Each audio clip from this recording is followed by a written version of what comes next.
நற்செய்தி வாசகம். தூய மத்தேயு எழுதிய நற்செய்தியிலிருந்து வாசகம். 1ஆம் அதிகாரம் 18 முதல் 24 வரை உள்ள இறைவார்த்தைகள். இயேசு கிறிஸ்துவின் பிறப்பையொட்டிய நிகழ்ச்சிகள். அவருடைய தாய் மரியாவுக்கும் யோசேப்புக்கும் திருமண ஒப்பந்தம் செய்யப்பட்டிருந்தது. அவர்கள் கூடி வாழும் முன் மரியா கருவுற்றிருந்தது தெரிய வந்தது. அவர் தூய ஆவியால் கருவுற்றிருந்தார். அவர் கணவர் யோசேப்பு நேர்மையாளர். அவர் மரியாவை இகழ்ச்சிக்குள்ளாக்க விரும்பாமல் மறைமாக விலக்கிவிட திட்டமிட்டார்.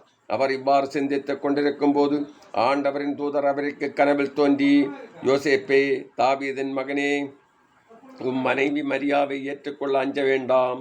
ஏனெனில் அவர் கருவுற்றிருப்பது தூய ஆவியால் தான். அவர் ஒரு மகனை பெற்றெடுப்பார்.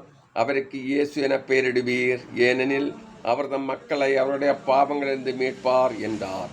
இதோ கன்னி கருவுற்று ஒரு ஆண்மகவை பெற்றெடுப்பார். அக்குழந்தைக்கு இம்மானுவேல் என பெயரிடுவர் என்று இறைவாக்கினர் வாயிலாக ஆண்டவர் உரைத்தது நிறைவேறவே இவையாவும் நிகழ்ந்தன. இம்மானுவேல் என்றால் கடவுள் நம்முடன் இருக்கிறார் என்பது பொருள். யோசேப்பு தூக்கத்திலிருந்து விழித்தெழுந்து ஆண்டவரின் தூதர் தமக்கு பணித்தவாறே தம் மனைவியை ஏற்றுக்கொண்டார். இது கிறிஸ்து வழங்கும் நற்செய்தி. கிறிஸ்துவே உமக்கு புகழ்.